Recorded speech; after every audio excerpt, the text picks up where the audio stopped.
দর্শক, এক যুগ অর্থাৎ 12 বছর পার করলো যমুনা টেলিভিশন। আপনাকে আমন্ত্রণ 24 ঘন্টায় প্রেজেন্টেড বাকিল শামসিন। যমুনা টেলিভিশনের নিয়মিত আয়োজনে সচরাচর আমরা কথা বলে থাকি রাজনীতি নিয়ে। আজ একটু নিজেদের কথা বলতে চাই, গণমাধ্যমের কথা বলতে চাই, গণমাধ্যমের সংকট ও সম্ভাবনার দিকটা বুঝতে চাই। আপনাদের সঙ্গে আছেন মাহফুজ মিশা, আমার সঙ্গে গণমাধ্যম নিয়ে কথা বলার জন্য আছেন কামাল আহমেদ, তিনি কনসাল্টিং এডিটর ডেইলি স্টার এবং গণমাধ্যম সংস্কার কমিশনারও তিনি প্রধান ছিলেন। আমাদের সঙ্গে আছেন জনাব মাসুদ কামাল, সিনিয়র সাংবাদিক, এবং আরও আছেন প্রফেসর রুবায়েত ফেরদৌস, ঢাকা বিশ্ববিদ্যালয়ের গণযোগাযোগ সাংবাদিকতা বিভাগের শিক্ষক। আপনাদের তিনজনকেই স্বাগত। আমি কামাল আহমেদ, আপনাকে দিয়ে আলোচনা শুরু করতে চাই। আমরা ছোট্ট করে একটু এই 12 বছরের পথ চলা একটা টেলিভিশনের, আপনি মিডিয়া ইন্ডাস্ট্রির সঙ্গে বহুদিন, নানান সফলতা ব্যর্থতা নিশ্চিতভাবে আছে। যমুনা টেলিভিশন 2 বার বন্ধ করা হয়েছে, জুলাই গণ অভ্যুত্থানের সময় ব্যাপক প্রশংসিত হয়েছে, আবার যারা প্রশংসা করছেন তারাই ঠিক 3-4 মাস পরে প্রচণ্ড পরিমাণে গালিগালাজ করেছেন, চক্ষুশূল হয়েছে। ফলে গণমাধ্যমকে সবাই আসলে নিজের পক্ষে দেখতে চায়, এটা হচ্ছে একটা বোঝাপড়া, এবং মাঝে মাঝে আমরাও সেই ফাঁদে হয়তো পাও দিই গণমাধ্যম। ফলে একটা গণমাধ্যমের এক যুগ পার করা, 13 বছর পা রাখা, এবং সামগ্রিকভাবে দর্শক এবং সিনিয়র সাংবাদিক হিসেবে আপনার শুভকামনা বা কোনো পরামর্শ যদি থাকে। প্রথমেই যমুনা টেলিভিশনকে শুভকামনা, অভিনন্দন 12 বছরের যাত্রা সম্পন্ন করার জন্যে। এবং এই 12 বছরে তো যমুনা টেলিভিশনের বেশ চড়াই উতরাই আছে নিঃসন্দেহে, অন্য সব গণমাধ্যমের মতোই সেটাই থাকার কথা। আসলে গণমাধ্যম সবসময়ের জন্যই একটা চ্যালেঞ্জ, প্রতিটা মুহূর্তই একটা চ্যালেঞ্জ। 24 ঘন্টা যে আপনারা 24 ঘন্টা সপ্তাহে 7 দিন অর্থাৎ 365 দিনই যে আপনারা অন এয়ার করেন বিভিন্ন ধরনের অনুষ্ঠান, সবসময়ই এটা একটা চ্যালেঞ্জ। কখন কোনটা ভুল হয়ে যায়, কখন কোনটা কাকে অসন্তুষ্ট করে, কখন কোনটা মনে হয় যে না এটা বোধহয় তাকে তুষ্ট করার জন্যে, অন্য কথায় দালালি করার জন্য করা হচ্ছে, এই ধরনের একটা টানাপোড়েনের মধ্যে দিয়েই তো যেতে হয়।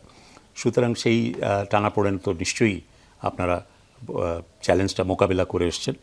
তো সে কারণে সার্থকভাবে যে 12 বছর পূর্ণ করেছেন সেজন্য যমুনা টেলিভিশনের সবাইকে আন্তরিক শুভেচ্ছা, অভিনন্দন প্রতিষ্ঠাবার্ষিকীর, এবং আশা করি যে যমুনা টেলিভিশন তার এই ধারা অব্যাহত রাখবে। আর যদি আপনি মূল্যায়নের কথা বলেন যে যমুনা টেলিভিশন কেমন করেছে, আমি ওই আগের কথাতেই আবার ফিরে যাব যে বিভিন্ন সময় বিভিন্ন ধরনের চ্যালেঞ্জ এসছে, এবং যত বেশি চ্যালেঞ্জ আপনি অনুভব করবেন আপনি মনে করবেন যে আপনি ঠিক কাজটাই করছেন, বুঝতে পারবেন। কারণ আপনি যখন কেউ বলবে যে সে অসন্তুষ্ট হয়েছে, একটা পক্ষ যদি বলে কোনো একটি ঘটনার, আর আরেকটা পক্ষ বলে যে তারা সন্তুষ্ট হয়েছে, তাহলে বুঝবেন যে একটু সমস্যা আছে। আর দুই পক্ষই বলে যে সন্তুষ্ট তারা, তাহলে আপনি বুঝবেন যে আপনি নিশ্চয়ই ভারসাম্য রক্ষা করে চলতে পেরেছেন।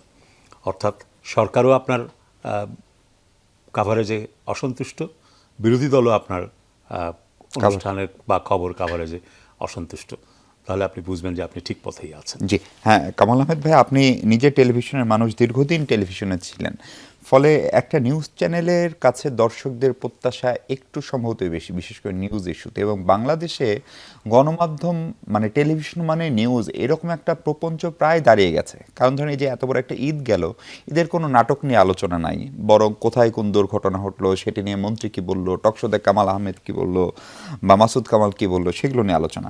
ফলে সেই প্রত্যাশা পূরণ করা আসলে নিউজ চ্যানেলগুলোর পক্ষে একটা বড় চ্যালেঞ্জ হয়ে দাঁড়াচ্ছে কিনা, এবং সবাই আসলে নিজের মতো করেও তো দেখতে চায়।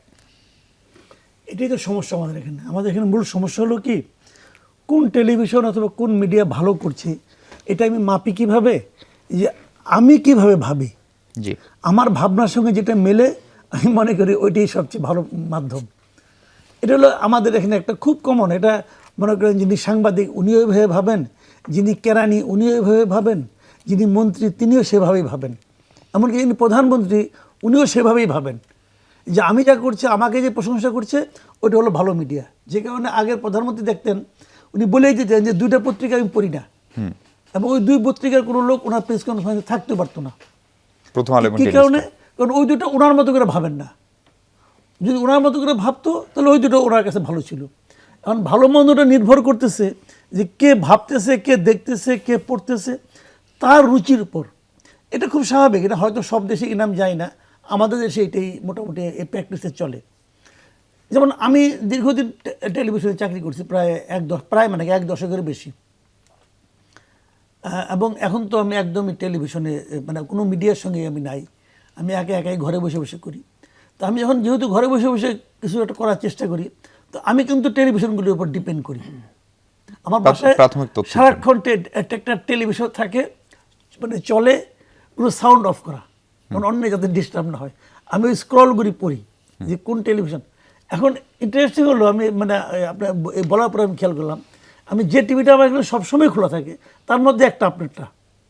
এবং আপনার টিভিটা যখন দেখি, আমি যখন কোনোটা দেখে আমার মনে হয় যে এটা ভালো কিনা, এটা ঠিক কিনা, তখন আপনি আপনার 2-3টা রিচেক করেন যে এই ঘটনাটা আছে কিনা। তাহলে প্রথমে কিন্তু আপনার টাইমে রাখি এই কারণে যে আমার কাছে মনে হয়েছে যে এটাতে দেখলে পরে আমি কোনোটা মিস করবো না। ওই যে কথাটা আপনি বললেন যে মানুষ খবর কেন দেখতে চায়, মানুষ তো জানতে চায়। আমাদের দেশটা খুব ঘটনাবহুল দেশ, আমাদের মানে প্রচুর ঘটনা ঘটে, 1 নম্বর। আর 2 নম্বর, যেগুলো ঘটনা না সেগুলোকে আমরা ঘটনা মনে করি, বানিয়ে ফেলি, এবং ওগুলো আমরা দেখতে চাই। আমরা আলোচনা প্রবণ জাতি, আলোচনা করতে পছন্দ করি, সমালোচনা করতে পছন্দ করি, উৎসাহ করতে মাঝে মাঝে পছন্দ করি। আমাদের ধর্মে বলা হয় যে গীবত নাকি খুব খারাপ, মহাপাপ, এবং গীবতটা হলো আমাদের মনে হয় আমার কাছে মাঝে মাঝে মনে হয় আমাদের জন্য, আলোচনার জন্য সবচেয়ে উপাদেয় বস্তু। যে গীবত করতে না পারলে আসলে ওই দিনটা আরামে গেল না। কাজে সংবাদের দিকে আমরা খেয়াল করি। তো যমুনা টেলিভিশনের আমার যেটা মনে হয় আর কি, মানে মিডিয়ায় কাজ করে করে, যে আলোচনায় থাকতে পারাটাই মনে হয় বড় সাফল্য। যে মানুষ যখন বলে যে কোন টিভিটা আমি দেখবো বাংলাদেশে, আপনার টিভির কথা বলে, সময় টিভির কথা বলে, তারপরে এই দুটো টিভি দেখলে তুমি মানে মোটামুটি নিউজ থেকে দূরে থাকবে না, বিচ্ছিন্ন থাকবে না। তো এটা কিন্তু শুরুর থেকে, এটা কিন্তু হঠাৎ করে আজকে হয়ে গেছে তা কিন্তু না। যমুনার যাত্রা শুরুর থেকে আমি দেখেছি।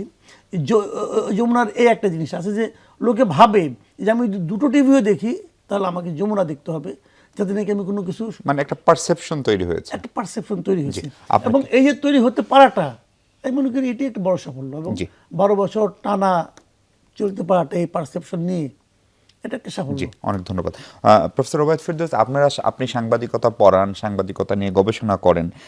বাংলাদেশের টেলিভিশনগুলো কতখানি আসলে ইন্ডাস্ট্রি হতে পারলো, সেই প্রশ্নটা দিয়ে আপনাকে শুরু করতে চাই। এই প্রশ্নটা এই কারণেই করছি যে কামাল ভাইরা যখন গণমাধ্যম সংস্কার কমিশনের যে প্রস্তাবগুলো ছিল, সেখানে এটি একটা বড় বিবেচনার জায়গা ছিল, টেলিভিশন ইন্ডাস্ট্রি হয়নি। একটা উদাহরণ দিই স্যার, ধরেন একটা 26শে মার্চের ক্রোড়পত্র পত্রিকায় সরকার, যে পত্রিকাকে হোক, ডিএপি বা তথ্যমন্ত্রী, তার বিনিময়ে একটা টাকা দেয়। কিন্তু আমাদেরকে ধরেন একটি বিশেষ বাহিনীর প্রতিষ্ঠা বার্ষিকী বা একটা বিশেষ অনুষ্ঠানের 5 মিনিট একটা ভিডিও দেয়, দিয়ে বলে এটা চালাবেন, এবং এটা 10টা নিউজের আগে চালাবেন, রাত 10টা, যেটা প্রাইম টাইম, যেটার বিজ্ঞাপন বুক করা আছে। ফলে টেলিভিশনকে ওই বিজ্ঞাপনটা স্যাক্রিফাইস করে ওটা চালাই, এবং আমরাও সেটা চালাই নানান দুর্বলতা, ভয় বা নানান কারণে। ফলে এরকম করলে কি এটা ইন্ডাস্ট্রি হিসেবে আসলে দাঁড়ালো? প্রায় 26-27 বছর হয়ে গেল। দাঁড়ায়নি। প্রথমে যেহেতু 12 বছরটা একটা বড় সময়, আমি আপনাদেরকে অভিনন্দন জানাই। আর যেটা বলা হয়েছে পক্ষ বিপক্ষ, এটা হচ্ছে যে সাংবাদিকতা বইয়ের প্রথম পৃষ্ঠাতে লেখা আছে, পৃথিবীর সব সরকার মিথ্যা বলে, পৃথিবীর সব সরকার জনগণের থেকে তথ্য লুকাতে চায়। তো সাংবাদিকের দায়িত্ব হচ্ছে সরকার যেটা মিথ্যা বলে সেখানে সত্যকে প্রতিষ্ঠা করা। সরকার যেটা জনগণ থেকে লুকাতে চায় সেটাকে টেনে বের করে হাটে হাড়ি ভাঙিয়ে দেওয়ার নাম হচ্ছে সাংবাদিকতা। কিন্তু আমাদের দেশে আমরা দেখেছি যে সাংবাদিকতার নামে, যেটা কামাল ভাই একটুখানি বলেছেন, মাঝখানের কামাল, দুজনেই কামাল যেহেতু এখানে, মাসুদ কামাল ভাই বলেছেন যে আমরা যদি সাবেক প্রধানমন্ত্রী যিনি দেশ থেকে বাধ্য হয়েছেন, তার যদি প্রেস কনফারেন্স দেখি, তো এইটা মনে হচ্ছে সাইকোফ্যান্স, মানে স্তাবকতা যে একটা শিল্পের পর্যায়ে যেতে পারে, আর্টের পর্যায়ে যেতে পারে, বাংলাদেশের প্রধান টেলিভিশনের পত্রিকা সাংবাদিক আমরা দেখেছি। তো আপনি যে ইন্ডাস্ট্রি বলবেন, সম্পাদকরাই বেশি কথা বলতে, সম্পাদকদের তো যাওয়ারই কথা না, ওইটা যারা প্রধানমন্ত্রী বিট করে, রিপোর্টার, তারা ওখানে যাবে। সো একটা শিল্প হয়ে ওঠা, একটা পেশাদারি সাংবাদিকতার জায়গা থেকে আমাদের গণমাধ্যম অনেক অনেক দূরে। এর বাইরে যেটা হচ্ছে, এই গণমাধ্যমের ভেতরে যে মালিকরা থাকে, মালিকরা কেন পত্রিকায় বের করে, টিভি বের করে, বাংলাদেশের ওনারশিপের স্ট্রাকচার যদি দেখেন, বেশিরভাগ হচ্ছে কালো টাকা, ভূমিদস্যু, বাজে মানুষ, মানে নষ্ট রাজনীতি আর দুষ্ট ব্যবসায়ের একটা চক্র বাংলাদেশের মিডিয়ার মালিকানার সিংহভাগ তারা নিয়ন্ত্রণ করে, সেফগার্ড হিসেবে। তো তাদের থেকে আপনি কি আশা করেন? আপনি তো বলছেন যে এই গণমাধ্যম তো হয়ে ওঠেনি। আমি মনে করি বাংলাদেশের গণমাধ্যম মূলত এলিট অভিমুখীন, শহর অভিমুখীন, পুরুষ অভিমুখীন, পার্টিকুলার ক্লাসের কথা বলা। আপনি তো ক্লাস মিডিয়া, আপনি কি ম্যাস মিডিয়া? নো, পুরুষ প্রধান, এটা কি মেল মিডিয়া, এটা তো ম্যাস মিডিয়া হয়ে উঠতে পারে নাই। কাজে একটা পুরুষ অভিমুখীন, একটা শহর অভিমুখীন, একটা এলিট অভিমুখীন গণমাধ্যম কিন্তু কয়জনকে নিয়ে আসেন আপনি টকশোতে, যমুনা টিভিতে বলেন? প্রান্তিক মানুষ, চা শ্রমিক, আদিবাসী, তাদের কথা আপনি বলেছেন এইখানে, নারীদের কথা, সংখ্যালঘুদের কথা, কয়জন আলোচক এসেছেন? ও সবগুলো এলিট, মধ্যবিত্ত, আমাদেরকে এনেই সারাক্ষণ কথা বলেন, আমরা আবার দেখি এগুলা। কাজে যে সত্যিকারের ম্যাস মিডিয়া হয়ে ওঠা, গণমানুষের ভয়েস হয়ে ওঠা, গণমাধ্যমের স্বাধীনতা কিন্তু গণমাধ্যমের স্বাধীনতা না, মানুষের গণমাধ্যমের স্বাধীনতা জনগণের স্বাধীনতা, যাদের কথা নাই, ভয়েসলেসের ভয়েস হয়ে ওঠা। কিন্তু আমরা দেখি গণমাধ্যমগুলো কর্পোরেট স্বার্থকে রক্ষা করে, তাদের মতো করে দেখে, ফলে মানুষ খুব বেশি বিশ্বাস করে বলে আমার আসলে মনে হয় না। মাসুদ কামাল ভাই অনেক উদারভাবে বলেছেন যমুনা টিভি খুলে রাখেন, বিজ্ঞাপনই করে দিলেন, আমার কাছে মনে হলো। আমি কিন্তু ওইভাবে খুলে রাখি না, আমার বিশ্বাস করতে কাজ কী দরকার, একটা ক্রিটিক্যাল ফ্যাকাল্টি দরকার, যে আদৌ কি বিশ্বাস করবো এর মালিকের ব্যবসাকে, আমি কিন্তু সেইভাবে দেখার চেষ্টা করি। বেশিরভাগই সাংবাদিকদের আমাদের ট্রেনিং হচ্ছে তুমি সন্দেহ করবা যে এটা ঠিক না, তারপরে প্রুফ দিয়ে, ডকুমেন্ট দিয়ে প্রমাণ করে যখন আসবে তখন কেবল এটা বিশ্বাস করবা। কাজে শুরুতে বিশ্বাস করলে কিন্তু কামাল ভাই ফাঁদে পড়ে যাবো আমরা। জি, আমি একটু, আপনি প্রফেসর ওবায়দ ফেরদৌস যে জায়গায় আলোচনা নিয়ে গেছেন কামাল আহমেদ ভাই, সেটা হচ্ছে যে আমাদের সার্বিকভাবে গণমাধ্যম আসলে কেমন আছে, আপনার মূল্যায়নটা শুনতে চাই। এবং প্রতিষ্ঠান হিসেবে দাঁড়ানোর যে কথা, আমরা আমাদের অনেক সাংবিধানিক প্রতিষ্ঠানগুলোকে দাঁড় করাতে পারিনি এখনো, ফলে গণমাধ্যমকে আসলে প্রতিষ্ঠান হিসেবে দাঁড়ালো এই 56 বছরের বাংলাদেশে। আমি অধ্যাপক ওবায়দ ফেরদৌসের কথা দিয়েই শুরু করি যে গণমাধ্যম আসলে গণমাধ্যম হয়েছে কিনা।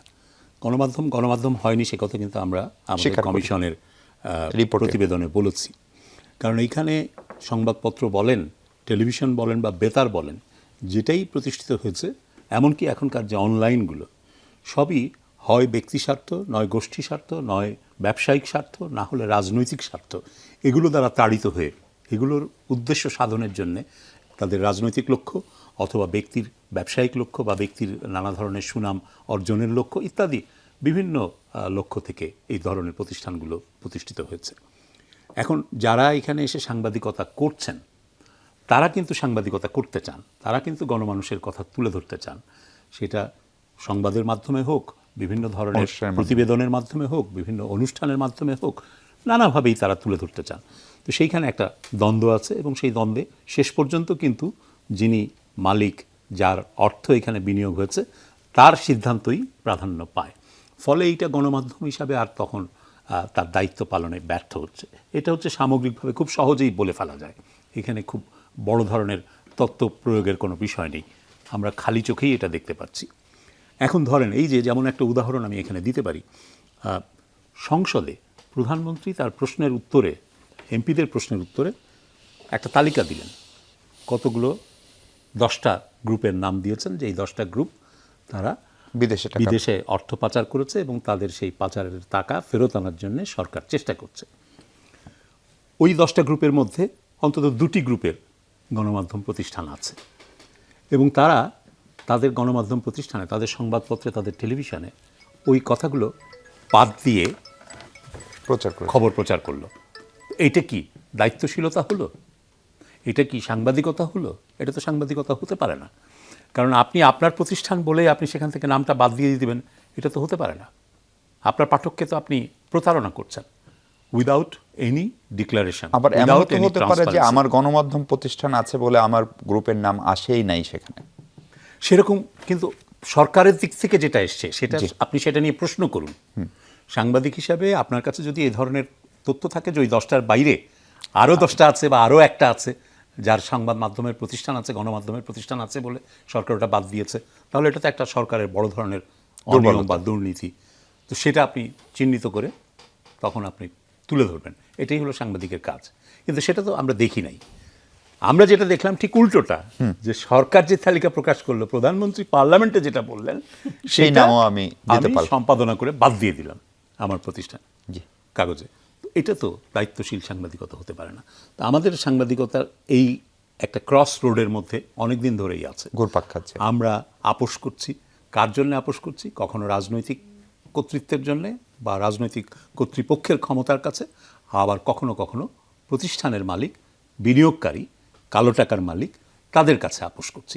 এই আপোষের কারণেই গণমাধ্যম, সাংবাদিকতা এটার কোনোটাই যথাযথভাবে তার দায়িত্ব পালন করতে পারছে না এবং মানুষের আস্থা কিন্তু উঠে যাচ্ছে। আমি তো এখানে শুনে একটু অবাক হলাম যে আপনারা এখনো টেলিভিশন দেখেন। বহু লোক টেলিভিশন দেখে না, বহু লোক টেলিভিশন দেখে না। একটা টেলিভিশন চ্যানেলও 24 ঘন্টায় তাদের বাসায় টেলিভিশন আছে কিন্তু খোলে না। যদি খোলে তারা খোলে নেটফ্লিক্স দেখার জন্য, ক্লাসিক্যাল অডিয়েন্স মনে হচ্ছে ধ্রুপদী, অনেকে কিন্তু আবার দেখছে তারা হয়তো। খোলে হ্যাঁ, নেটফ্লিক্স হ্যাঁ, দেখার জন্য কিংবা সিনেমা দেখার জন্য, নাটক দেখার জন্য। এই পর্যায়ে আসার জন্য দায়ী কিন্তু আমরা, যারা গণমাধ্যম পরিচালনা করছি, গণমাধ্যমের নেতৃত্ব দিচ্ছি। আমরা বুঝতে পারছি না এবং সমস্যাটার সমাধানের জন্য এখনো সচেতনভাবে চেষ্টা করছি না। জি, একদম পরিষ্কার। মাসুদ ভাই, আপনি টেলিভিশন কেন দেখেন সেটার একটা ব্যাখ্যা সম্ভবত এই যে আপনি এক ধরনের নিউজ কন্টেন্ট অ্যানালাইসিস তৈরি করেন, সম্ভবত সেই প্রয়োজনের কথাটা আপনি বলতে চেয়েছেন। প্রয়োজনের কারণে হ্যাঁ, কাঁচামাল, ওনাকে কাঁচামাল নিতে হ্যাঁ, ওনাকে র ম্যাটেরিয়ালসে কালেক্টর। মাসুদ ভাই, আপনার কাছে আমার প্রশ্ন হচ্ছে, কামাল ভাই যে জায়গায় নিয়ে গেলেন যে গণমাধ্যমের সম্পাদকীয় স্বাধীনতা কিতাবে বই পুস্তকে একটা বড় বিষয়, কিন্তু আমাদের আসলে আপনি নিজে সম্পাদক ছিলেন টেলিভিশনের, ফলে আদৌ আসলে আমাদের সম্পাদকরা কতটা স্বাধীন, এটা একটা যেরকম প্রশ্ন, পাশাপাশি প্রশ্ন হচ্ছে বড় মাসুদ ভাই, কামাল ভাই যে জায়গায় নিয়ে গেলেন যে মালিক পক্ষ বলি বিভিন্ন স্বার্থ গোষ্ঠী, ব্যবসায়িক গোষ্ঠী, বিজ্ঞাপনদাতা, সরকার, অসরকার, নানান চাপ থাকে, কিন্তু আমাদের সম্পাদকরা নিজেরাই বা আসলে কতটুকু স্বাধীন হতে চান, সেই প্রশ্নও তোলার সুযোগ আছে কিনা? আচ্ছা, আমি বলি আপনাকে, শেখ হাসিনা যখন সরকারে ছিলেন দীর্ঘ 15 বছর, তখন উনি প্রায়ই কিন্তু বলতেন যে আমাদের গণমাধ্যম একদম স্বাধীন। আমি বহুবার বিভিন্ন টেলিভিশনে বলেছি যে উনি যে স্বাধীনতার কথা বলেন, এটার মূল বক্তব্য হলো যে আমার অধীনে আপনারা সবাই স্বাধীন। মানে প্রথমত আপনি আমার অধীনে, আপনি ওনার অধীনে থেকে তারপর আপনি স্বাধীন। তাহলে কতটুকু স্বাধীন আপনি? আপনি ততটুকু স্বাধীন যতটুকু স্বাধীনতা উনি সহ্য করবেন, এর বেশি কিন্তু না। তো গণমাধ্যমগুলো একই জিনিস, মালিকের অধীনে আপনি স্বাধীন। কারণ মালিক তো চায় না যে 10টা প্রতিষ্ঠানের মধ্যে তার নাম থাকলে ওটা আপনি প্রচার করবেন, কাজে ওটা আপনি বাদ দিবেন। ওটা বাদ দিয়ে তারপর আপনি বলবেন আমি স্বাধীন। আপনি অতটুকু স্বাধীন, এর বাইরে স্বাধীন না। আমি মাঝে মাঝে বলি না, আমি এটা নিয়ে অনেক লেখাও লিখেছি বিভিন্ন জায়গায়, যে আমার কাছে গণমাধ্যমগুলিকে মনে হয় এটা জানেন কি, আগে যে জমিদাররা লাঠিয়াল পালতো না, এদের কি কাজ ছিল? খাওয়াইতো, দাওয়াইতো, স্বাস্থ্যগ্রস্ত বানাইতো। এদের কাজটা কি? হাতের মধ্যে একটা লাঠি ধরাই দিত যে আমার সম্পদ রক্ষা করার জন্য অথবা আরও সম্পদ অধিগ্রহণ করার জন্য তুমি শারীরিকভাবে আমাকে হেল্প করবা। শুনতে খারাপ শোনা যায়, আমাদের সাংবাদিকরা এখন ওই লাঠিয়াল। বুমটা কিন্তু লাঠির মতো দেখতে, কিছু বুমটা লাঠির মতো দেখতে, কলমটা হয়তো ছোট লাঠি, আমরা বেসিক্যালি লাঠিয়াল। ভাই আমি একদম 2022 সাল পর্যন্ত আমি চাকরি করছি, সাংবাদিকই ছিলাম 2022 সাল পর্যন্ত, তাই না? আপনার এটা হলো 89 থেকে শুরু করে দীর্ঘ সময়। তো আমি 33 বছর, হ্যাঁ, এর মধ্যে 17 বছর আমি রিপোর্টিং করেছি। আমি আমার অভিজ্ঞতা থেকে দেখেছি যে মালিকের পারপাস যে ভালোভাবে সার্ভ করতে পারে সে হলো ওই পত্রিকার স্টার রিপোর্টার, ওই পত্রিকার সবচেয়ে সুবিধাপ্রাপ্ত রিপোর্টার। একবার আমিও সুবিধাপ্রাপ্ত রিপোর্টার ছিলাম, দেখেছি আমি। এবং মালিকে মারামারি হতো, বেশি দূর যাওয়া দরকার নেই। আপনার এই যুগান্তরের কথা, যুগান্তর যখন সমকাল বের করলো, তখন আমি ওই সময়টা আমি জনকণ্ঠে ছিলাম। জনকণ্ঠের যুগান্তরে কী নিয়ে নিয়ে বিরাট লাগা লাগলো। তখন গোলাম সরোয়ার সাহেব ছিলেন সমকালের সম্পাদক। জনকণ্ঠে প্রতিদিন ফার্স্ট পেজে জনকণ্ঠে একটা লেখা ছাপা হইতো সমকালের বিরুদ্ধে, আর প্রতিদিন সমকালে একটা লেখা ছাপা হইতো জনকণ্ঠের বিরুদ্ধে। অদ্ভুত ভাই। তারপরে দেখেছি প্রথম আলোর সঙ্গে লাগলো বাংলাদেশ প্রতিদিন ছাপা হতো এগুলো, এবং আনফর্চুনেটলি জনকণ্ঠে এগুলো আমি লিখতাম। মানে আপনাকে লিখতে হতো? আমাকে লিখতে বলতো অ্যাসাইনমেন্ট, আমি তখন জুনিয়র রিপোর্টার, লিখতাম। এবং সবচেয়ে মজার কথা কি জানেন, একদিন আমি দুপুরে বসে ওরকমই একটা লেখা মুসাফেদা করতেছি, জনকণ্ঠের সম্পাদক আসছে আমার সঙ্গে। এই তখন তো জনকণ্ঠের বিশাল ভবন, ওই নিউজ রুমে আসছে। তোয়াব খান না, আতিকুল্লাহ মাসুদ, তোয়াব খান উপদেশ সম্পাদক। আতিকুল্লাহ মাসুদ আসছেন, ওনার সঙ্গে উনি একটু খাটো টাইপের লোক ছিলেন। ওনার সঙ্গে আবার ওনার ঠিক বিপরীত টাইপের লম্বা একজন লোককে নিয়ে আসলেন। এসে আমাকে বলতেছেন ওনাকে চেনো? তেমন তো ওনাকে চিনি, উনি যুগান্তরের মালিক। যার ব্যাপারে আমি গত এক সপ্তাহ ধরে লিখতেছি এবং ওই দিনও লিখতেছি, সেই মালিককে নিয়ে উনি আসছেন, এসে আলাপ করেছেন, বলতেছে যে আমার লেখা সব কিন্তু ও লেখে। দুইজনে খাতির হয়ে গেছে, খাতির হওয়ার পরে উনি ওনাকে নিয়ে আসছেন আমার কাছে। তারপরে কি হয়েছে, এই দুইটা লড়াই ছিল অপ্রয়োজনীয় লড়াই। আসলে এই লড়াই ছিল ব্যবসায়িক লড়াই, যে কার পত্রিকা আগের দিকে যাবে। তখন যুগান্তরকে জনকণ্ঠ মালিক মনে করতেছিল আমার জন্য হুমকি, অতএব এটাকে নানা রকম ছুতা নাতায় অপবাদ দিয়ে থামাই দিতে হবে। থামাই দেওয়ার জন্য উনি ওনার বিভিন্ন উইপেন ব্যবহার করছেন। ওই একটা অস্ত্র হলাম আমি, আমাকে ব্যবহার করছেন। আবার উনিও ওনার মালিক আবার ওনার আরেকজন ব্যবহার করছেন।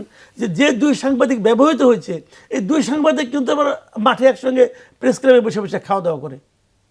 তখন খাওয়া দাওয়া কার বিল কে দিবে, 20 টাকা না 25 টাকা, এগুলি হিসাব করে।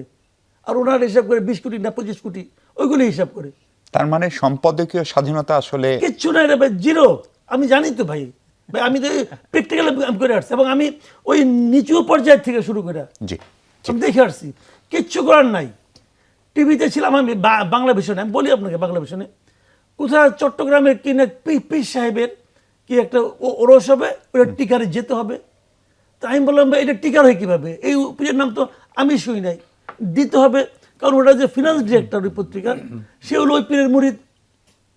মানে ফিনান্স ডিরেক্টর যে পীরের মুরিদ, সেই পীরের ওরসের খবর যাবে না, তাহলে টিভি করে আমার লাভ কি হলো?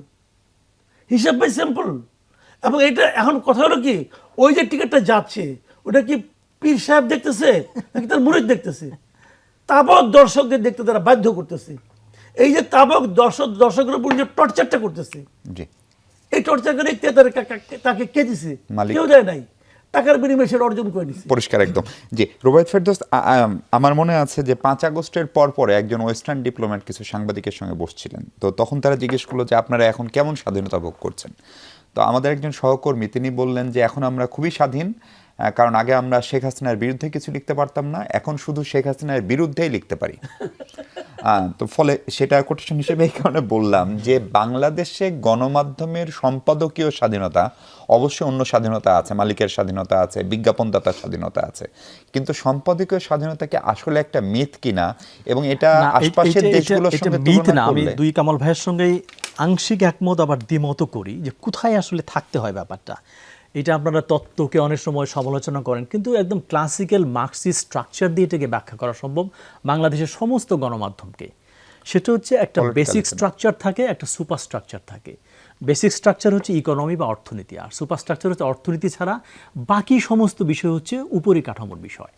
যেমন এই পত্রিকা কিংবা আপনার টিভির অর্থনীতিকে কন্ট্রোল করেন আপনার মালিক, আর খবর কি যাবে, নিউজ কি যাবে, নাটক কি যাবে, সিনেমা, এটা হচ্ছে সুপার স্ট্রাকচার, উপরিকাঠামো। তো ক্লাসিক্যাল মার্কসিস্ট পজিশন হচ্ছে যারা ভিত্তি কাঠামো নিয়ন্ত্রণ করে, মানে যারা অর্থনীতি নিয়ন্ত্রণ করে, চূড়ান্ত বিচারে তারাই নিয়ন্ত্রণ করে উপরিকাঠামোতে কি যাবে কি যাবে না। যেটা কামাল ভাই বলেছেন, কেন দুটো কোম্পানির নাম বাদ করেছে, ব্ল্যাক আউট কিন্তু করতে পারে না। এটা কিন্তু নিউজের অবজেক্টিভিটিকেও ক্ষুণ্ণ করেছে, খুবই আনএথিক্যাল কাজ তারা করেছে। কিন্তু বললাম যেহেতু মালিক অর্থনীতি নিয়ন্ত্রণ করে, কাজে সুপার স্ট্রাকচারও সেই নিয়ন্ত্রণ করছে। এটা বিটিভি একটা বড় এক্সাম্পল আমরা দেখেছি, যে বিএনপির সময় বিএনপির মাওলানা পাঠ করবে, ইভেন আওয়ামী লীগের সময় আওয়ামী লীগের মাওলানা, ও মাওলানাও স্ট্রাকচার চেঞ্জ হয়ে যায়, কারণ বিটিভির অর্থনীতি কে কন্ট্রোল করে? সরকার। কিন্তু অবস্থা কি এতটাই শোচনীয়? নো, আমি মনে করি সেইটা না। কেন ঢাকা শহরে একটা পত্রিকা 200 কপি চলে, আর একটা পত্রিকা কেন 6 লক্ষ চলে?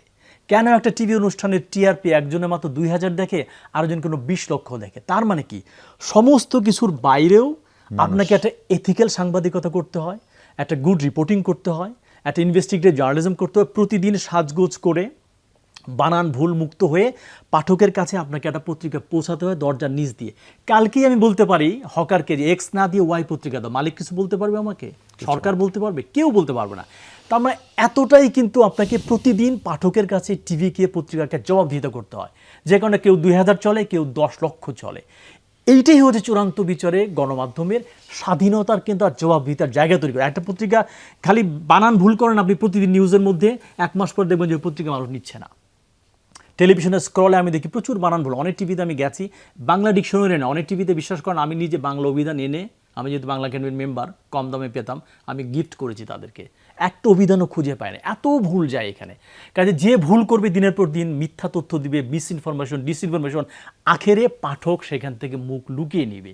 আর যে পত্রিকা তার এথিক্যাল রিপোর্টিং করবে, যতটুকু পারা যায় ইনভেস্টিগেটিভ রিপোর্টিং করবে, একটা সৎ সাংবাদিকতার চেষ্টা করে পাঠকের কাছে যাবে, পাঠক কিন্তু সেটা 6 লক্ষ নিবে। এইটা কিন্তু ওই শুধু মালিক দিয়ে হবে না। সারাক্ষণ মালিক, আমি নাম করি না, ঢাকা শহরেই যে সরকার এখন ক্ষমতা, তাদের একটা পত্রিকা ছিল, তাদের কথা সারাক্ষণ বলতো, পত্রিকার নাম বলছি না, 200 কপিও তখন চলতো না।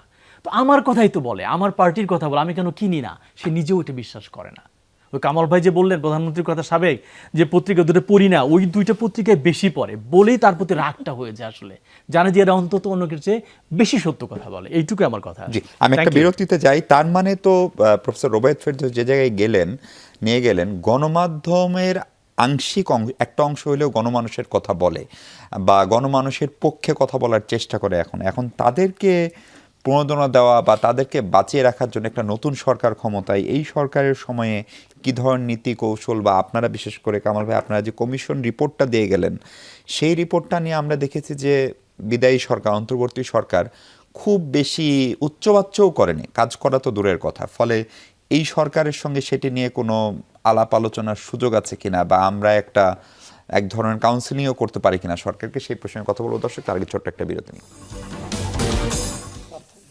দর্শক, আরেকবার স্বাগত 24 ঘন্টায়। আমরা গণমাধ্যম প্রসঙ্গে কথা বলছি। জনাব কামাল আহমেদ আছেন আমাদের সঙ্গে, ডেইলি স্টারের কনসাল্টিং এডিটর। কামাল আহমেদ, আমরা একটু বুঝতে চাচ্ছিলাম গণমাধ্যমের এই যে পিছিয়ে যাওয়ার গল্প, এর বিপরীতে খানিকটা আসার কথাও প্রফেসর রোবায়েত ফেরদৌস শোনালেন। ফলে গণমাধ্যম গণমানুষের কথা তার মানে খানিকটা এখনো বলার চেষ্টা করে, হয়তো সেটা সংখ্যায় কম। অবশ্যই, কারণ আমি শুরুতেই কিন্তু বলেছিলাম যে আপনারা যমুনা টেলিভিশন 12 বছর ধরে নানান চড়াই উতরাই পার হয়ে আজকের এই অবস্থানে আছেন। এই চড়াই উতরাইটা কি? প্রতিদিনের পরীক্ষা।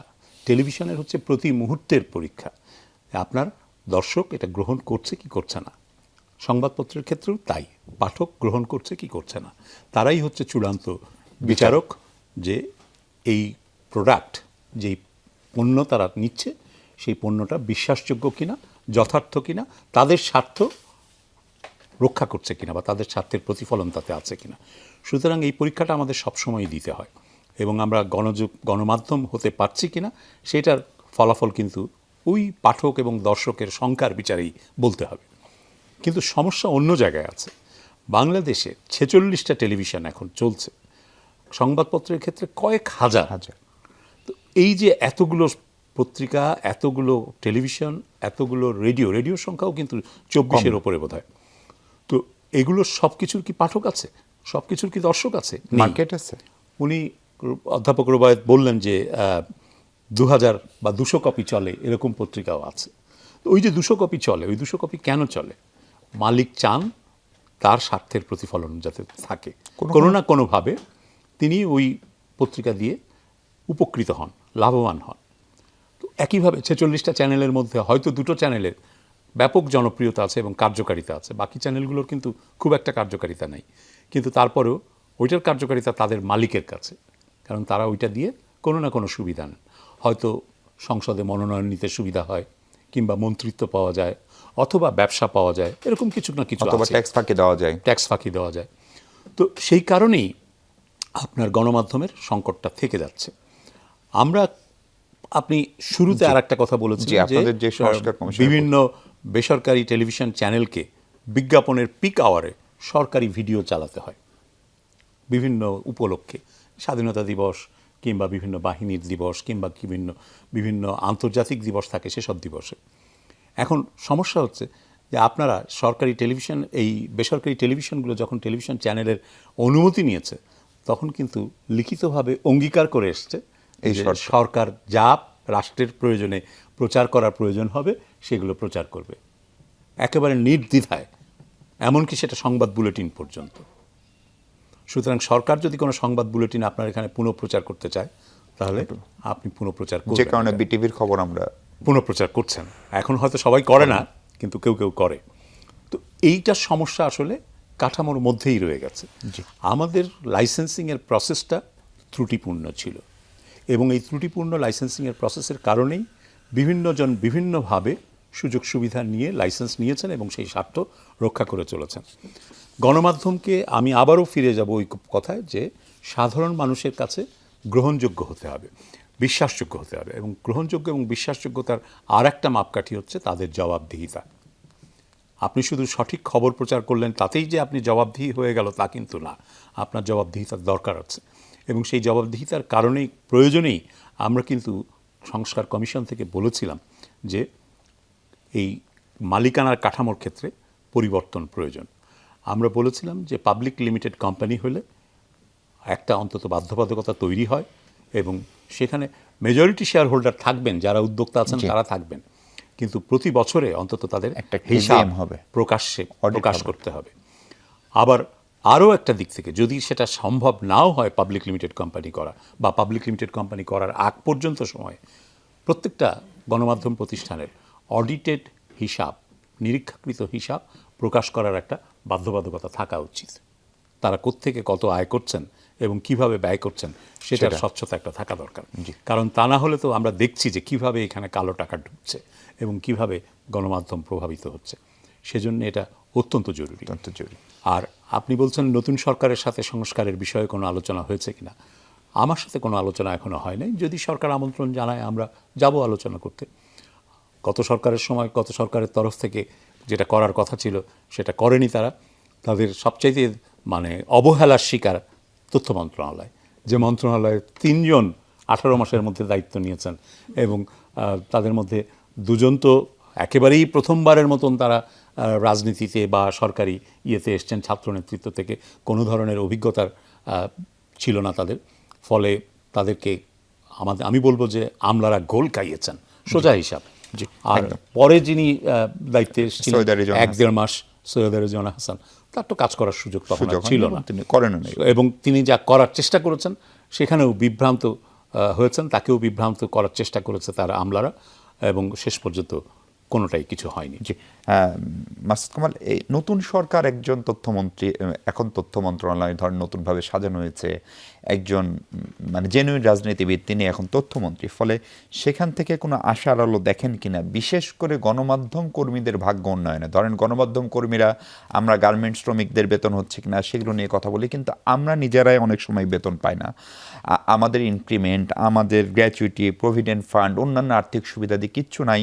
রুবায়েত ফেরদৌস স্যারের যে শিক্ষার্থীটি বের হয়ে ব্যাংকে জয়েন করছে, সে জয়েন করছে 55,000 টাকায়, যে টেলিভিশন বা পত্রিকায় জয়েন করছে সে হয়তো জয়েন করছে 20 থেকে 30,000 টাকায়। ফলে এগুলোও সরকারের দেখার কোনো সুযোগ আছে কিনা? দেখেন, কামাল ভাই একটা কথা বলছেন, কিন্তু সেটা হলো যে আগের যারা এই 18 মাসে যে 2 জন ছাত্রনেতা ছিলেন এবং পরে আরেকজন যিনি ছিলেন, এবং এনারা পারেন নাই কেন? পারেন নাই অনেক কারণে হতে পারে। তার মধ্যে একটা কারণ উনি উল্লেখ করেছেন যে আমলারা ঘোল খাইয়েছেন। তো সেই আমলারা কি নাই? আছে। তারা কিন্তু ওই ঘোলের বাটি নিয়ে বসে আছে। কাউকে হয়তো সরাসরি খাওয়ায়, কাউকে হয়তো স্ট্র লাগাই দেয়, যা স্যার আপনি টানেন। ঘোল যদি একবার পেটে যায় তাহলে ঘোল খাবেন। এখন হিসাবটা কিন্তু এখানেই দেখেন। আজকেও এই সরকার দায়িত্বে আসার পরে মার্চ মাসে আমি আপনার ডিএফপির একটা লিস্ট দেখলাম, পত্রিকার তালিকা। এই লিস্টটা তারা দেয় কেন? যে কাকে কোন রেটে বিজ্ঞাপন দিবে সেই জন্য। যাদের সার্কুলেশন সর্বোচ্চ তারা বিজ্ঞাপন পাবে 900 টাকা পার কলাম ইঞ্চি এই রেটে। এমন এমন পত্রিকার নাম দেখলাম, যেমন দৈনিক চিত্র, চিনেন? নাম শুনি নেই। সেই পত্রিকার সার্কুলেশন 2 লাখের উপরে, 2 লাখের উপরে। এখন রুবায়েত ফেরদৌস যতই বলেন 200 কপি ছাপে, কোর্টে গেলে তো ওরটা টিকবে, ওনারটা টিকবে না। তো 2,31,000 বোধ খুব সম্ভবত ওইটাই হলো ফিগার। আসলে উনি জানে না, উনি তো মুখস্থ করতেছে। আর ওইটা তো 2,31,000 পদ্ধতি কিন্তু আছে আমাদের সাংবাদিকতায়, মিডিয়া রিসার্চে। আসলে একটা পত্রিকা কত কপি চলে না, তা থাকুক। হকার দিয়ে, হকার অ্যাসোসিয়েশন যত রিসার্চ করেন, আছে, যত আপনি রিসার্চ করলে করেন, হবে না। যখন এটা কোর্টে যাবে, কারণ কোর্টে কিন্তু যায় মাঝে মাঝে, সরকারের আপনি ওটা দেখলেই বুঝবেন যে লেখা আছে মাঝখানে যে ওটা একসময় বন্ধ করে দিয়েছিল, তো মহামান্য আদালতের, হাইকোর্টের নির্দেশে আবার এই সার্কুলেশনে বহাল হয়েছে। এখন কোর্ট তো কাগজ দেখে। ওই দৈনিক চিত্রের সার্কুলেশন যে 2,31,000, সেটা হলো প্রমাণ, সাক্ষ্য দিয়েছে। না, ওটা তো জাল কাগজ, এটা বুঝতে পারছে জাল না কাগজ কোর্ট, না, মহামান্য কাগজ আদালত। না, ওটা ডিএফপি কাগজ fake, ঠিক, fake। আমি বলি রুবায়েত, আমি বলি ভাই, আমি জানি কাগজ ঠিক, সিগনেচারও ঠিক। বলতে পারেন যে কিসের বিনিময়ে সিগনেচারটা হয়েছে। এক্স্যাক্টলি, সেজন্য তো এটা জাল জাল হলো fake, কেন? ঘুষের বিনিময়ে। ঘুষকে দেখা যায়, ঘুষে কোনো ক্যাশ মেমো আছে? ওটা বলেন না। আমি বলি আপনাকে, ওই যে সিগনেচার করছে, কার কাছে সিগনেচার জানেন? সাংবাদিক ইউনিয়ন লিডারের সিগনেচার আছে। আমার আপনার যারা নেতা তাদের সিগনেচার আছে ওখানে। ওখানে সিগনেচার আছে, প্রেস শ্রমিক ইউনিয়নের সিগনেচার আছে। যে সমস্ত প্রেসে ছাপায় ওদের পার্টি ইউনিয়ন আছে, ওরাও সিগনেচার, ওরা প্রেসে যেয়ে দেখে আসছে, এত কপি সিগনেচার আছে। মানে কতজনকে ম্যানেজ করতে হয়েছে? ম্যানেজ করছে। কিন্তু কেউ বিশ্বাস করে না। কিন্তু আপনি আজকে আচ্ছা, নিউজ করে দেন এই পত্রিকা আমি দৈনিক আপনার চিত্র 2 বিশ্বাস লক্ষ, হবে কি আসে যায়? কেউ বিশ্বাস করছে না, না। আমরাও কেউ বিশ্বাস করি না। করছি না আচ্ছা, আপনি আমরা। বিশ্বাস না করতে কি আসে যায়? ওই যে পত্রিকা আসে দেয় চলে না। না। আপনি বিল কমাতে পারবেন? না, সে তো 900 টাকার উনি এটাই বিল দেখে। পাবে, উনি বিল পাবেন 900 টাকা কলাম ইঞ্চি হিসেবে। মাসে যে বিল পাবে মনে করেন আপনার 10 লাখ টাকা, সে 6 লাখ টাকা দিয়ে আসবে। কারণ তার তো কোনো ইনভেস্টমেন্ট নাই। এটা তো তার তো আমাদের 4 লাখ টাকাই এটা লাভ। তো আমাদের নিয়তি হতে পারে না। এটা কি কেউ দেখবার না? না, না, এটা যে আমি ফেক, বলছি না এটা এটা যে নিয়তি কিনা। ঘুষের বিনিময়ে সিগনেচার টাকা, শুনেন। এগুলো কি দেখবার কেউ নাই? নিয়তি হলো সেটাই। এত বড় রেজিম চেঞ্জ হয়ে গেল, বিপ্লব হয়ে গেল, কি আগের অবস্থায় বহাল রাখার জন্য? আচ্ছা, আপনি তাহলে কি তো হলো বলছেন আমাদের? দুঃখের কথা, আমি তো দুঃখের কথা বলতেছি। বলতে হবে তো আমাদের। এখন তাহলে ধরেন, মেনে নিচ্ছেন আপনি ওটা, আপনার- আমরা মানবো না আমি তো, মেনে নিচ্ছি আমরা মানবো না তো। আচ্ছা, যদি মেনে নিতেন তাহলে আলোচনা করতাম। এক্স্যাক্টলি, নিশ্চয়ই। তুলেছেন না, ধন্যবাদ। মেনে নিলে তো আলোচনা করতাম না, আলোচনা করতেছি কেন? এক্স্যাক্টলি, জিনিসটা এটা নিয়তি প্রকাশ হতে করার পারে চেষ্টা না। করতেছি। এখন মনে করেন ঝড় হয়, বন্যা হয়, ঝড় বন্যা আমার ঘর ডুবে যায়, খারাপ লাগে না? খারাপ লাগে। আমি কি করতে পারবো? কিছু করতে পারতেছি? এর নাম নিয়তি। এটা হলো ওই জিনিস। আমি জানি, কামাল ভাই জানেন না, উনি জানেন, উনি জানান নাই, জানাইছেন, উনি তো ঘোল খেয়ে বসে আছেন। কি করবেন? রাষ্ট্র নিয়তি হতে পারে না। উনি তো ঘোল খেয়ে বসে আছেন। রাষ্ট্র নিয়তি না, প্রাকৃতিক সরকার নিয়তি। ঝড় আর রাষ্ট্রের এই এই রাষ্ট্র যে নিয়তি অনিয়ম না রে ভাই, দুর্নীতি, সরকার নিয়তি। এইটা আমাদের নিয়তি হতে পারে না। জি, আমাদের জি। আচ্ছা, এটাকে এটা তো আমাদের হচ্ছে। চ্যালেঞ্জ করতে হবে। আমি- কথা আচ্ছা, এই বলতে নীতিটা হবে। চেঞ্জ করেন। আমাদের কথা বলতে হবে। আমি এখানে একটু এই আপনি যে কথা বলি বলেন আজকে, কথা। এইটি চ্যালেঞ্জের একটা আমরা part। আমরা একজন কথা বলি। জি, কামাল ভাই, আপনি Expose করা। 20 সেকেন্ড। আমি এখানে একটু বলি, দুটো পদ্ধতিতে এই সমস্যার সমাধান সম্ভব ছিল, যেটা সরকার করছে না।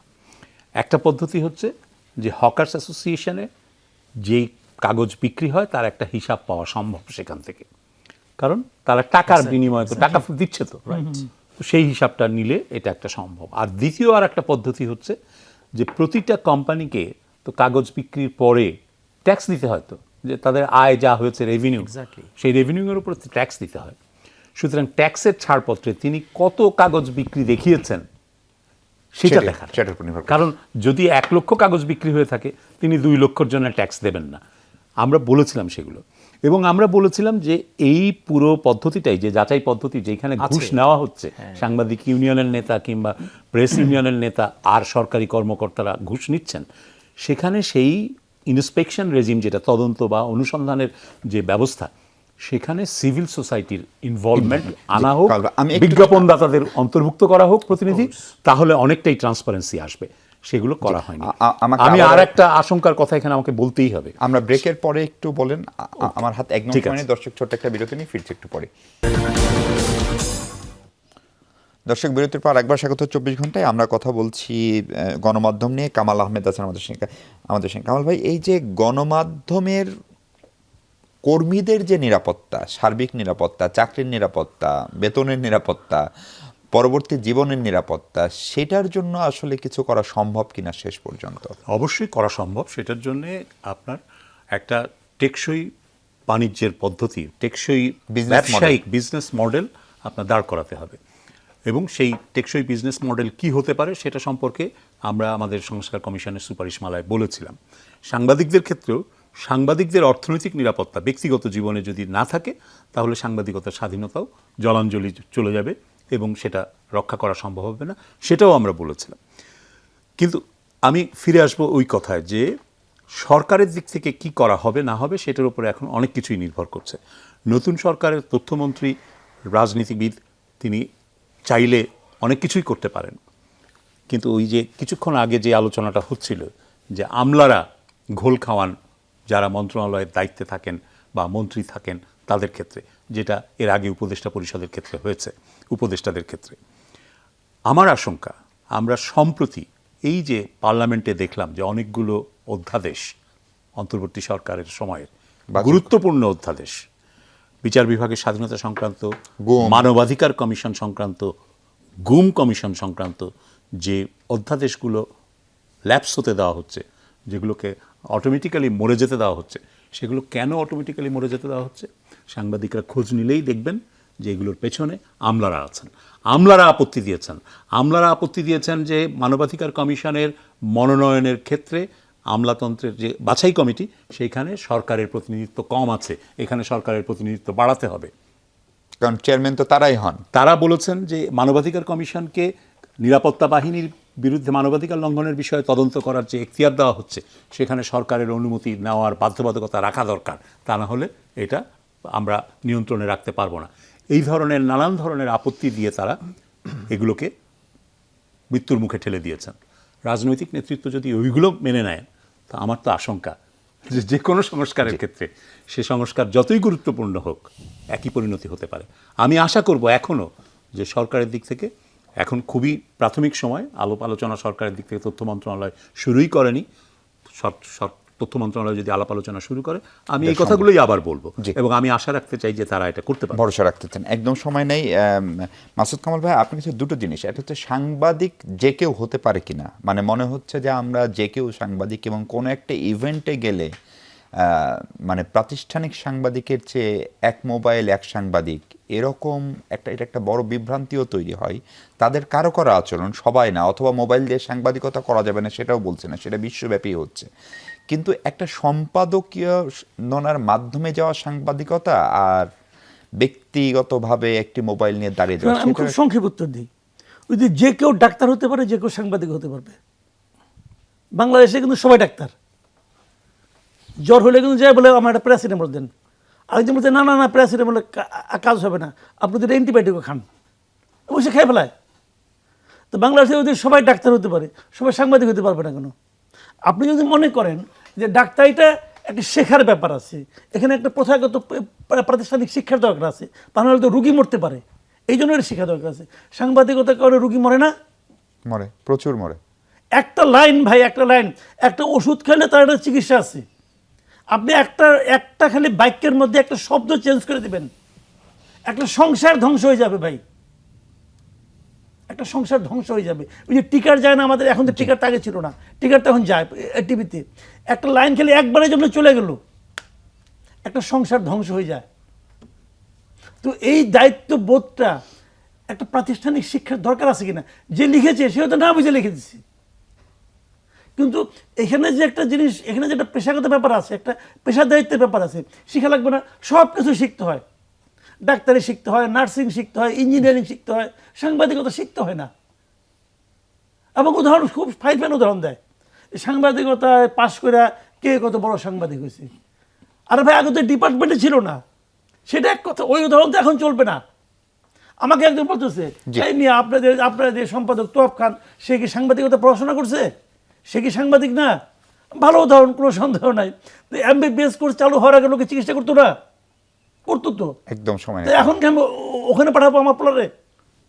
কি বলবেন? জি, প্রফেসর ওবায়দ ফেরদৌস, এটা নিয়ে কথা আলাদাভাবে বলা উচিত ছিল। গণমাধ্যমের অন্যতম কাজ আপনারা আমাদেরকে পড়েছেন এজেন্ডা সেট করা, কিন্তু এখন আমরা দেখি বাংলাদেশে এজেন্ডা আসলে অন্য কেউ সেট করে, গণমাধ্যম সেটা সার্ভ করে। এটাও কি সেই পলিটিক্যাল ইকোনমির সঙ্গেই সম্পৃক্ত, নাকি এটা আমাদের নিয়তি? না, আলোচনা যেহেতু শেষ পর্যায়ে, আমি যেটা বলতে চাই, মানে গণমাধ্যমের স্বাধীনতা যে কেন দরকার তার একটা দার্শনিক ভিত্তি আছে, এটা থাকতেই হবে। এটা আজ থেকে 400 বছর আগে একজন ফরাসি দার্শনিক, তার নাম হচ্ছে ডেকার্ডে, তিনি বলেছিলেন I think therefore I am, মানে I think therefore I do exist. মানুষ, তিনি বলেছিলেন যে মানুষ চিন্তা করতে পারে না, সে মানুষ বায়োলজিক্যালি বেঁচে থেকেও সে অস্তিত্ববান নয়। কাজে গণমাধ্যমের মধ্য দিয়ে মানুষের যে চিন্তার প্রকাশ, মানুষের যে ভাব প্রকাশ, এইটা হচ্ছে একটা বড় ব্যাপার। আপনি জানেন যে অ্যারিওপ্যাজিটিকা, যিনি জন মিল্টন লিখেছিলেন, সবচেয়ে বেশি স্বাধীনতার কথা তিনি বলেছিলেন, যে ইংরেজ শাসকের সঙ্গে তিনি লড়াই মেতেছিলেন যে আমাকে কথা কইবার স্বাধীনতা দিতে হবে। আমি মনে করি যে কোনো স্বাধীনতারই মূল জায়গা হচ্ছে কথা বলবার স্বাধীনতা, চিন্তার স্বাধীনতা, ভাব প্রকাশ স্বাধীনতা। এবং গণমাধ্যমের মধ্য দিয়েই এই যে প্রান্তিক মানুষ, নারী, শ্রমিক, কৃষক, সবার কথাগুলো, যারা কথা বলতে পারে না তাদের কথাগুলো সামনে তুলে আনা দরকার। এবং গণমাধ্যম যেটা করে, রাজনীতিকে, ক্ষমতাকে, সরকারকে একটা প্রশ্ন করে, চোখে চোখে রাখে, জবাবদিহিতার কাঠামো তৈরি করে। যেরকম পার্লামেন্টে সরকারকে জবাবদিহি করতে হয়, ওরকম গণমাধ্যমের মধ্য দিয়ে সরকারের প্রতিদিনকার কাজকে অ্যাকাউন্টেবল করতে হয়, যে তুমি এখানে ভুল করছো। যে ডাক্তারের কথা বলেছে, গণমাধ্যমকে আমি বলি সোশ্যাল ডক্টরিং। আমি কি ডাক্তারের কাছে 1000 টাকা ফিস দিয়ে যাই এটা জানার জন্য যে আপনার কিছু হয়নি? আমি তো জানতেই চাই আমার অসুখটা কি। গণমাধ্যম হচ্ছে সোশ্যাল ডক্টরের কাজটা করে, তার কাজই হচ্ছে নিন্দা, তার কাজই হচ্ছে সিনিক, তার কাজই হচ্ছে ছিদ্র অন্বেষণ করা, খুঁজে বের করা দোষ ত্রুটি কোথায়, এর মানে শত্রু না, এমনভাবে করা যেন সেটা মেরামত করতে পারে। এবং গণমাধ্যম সরকারের সমালোচনা করবে, সাংবাদিক সরকারকে তুলোধনু করবে, করে যেন সাংবাদিক বাসায় নিয়মিত ফিরতে পারে নিরাপদে, এই দায়িত্ব সরকারের। That is the beauty of democracy, একটা টলারেন্ট সমাজ তৈরি করা, একটা বহুত্ববাদী সমাজ তৈরি করা, এটি গণমাধ্যমের মূল অনেক কাজ। ধন্যবাদ প্রফেসর অনেক ওবায়দ ধন্যবাদ। ফেরদৌস, ধন্যবাদ মাসুদ কামাল, ধন্যবাদ জনাব কামাল আহমেদ। দর্শক, আমাদেরও প্রত্যাশা গণমাধ্যম গণমানুষের কথা বলবে, গণমাধ্যম স্বাধীনভাবে কাজ করবে এবং গণমাধ্যম জবাবদিহিতার সাথেও কাজ করবে, সেই প্রত্যাশাই শেষ করছি। ভালো থাকুন সবাই, অনেক ধন্যবাদ সঙ্গে থাকার জন্য।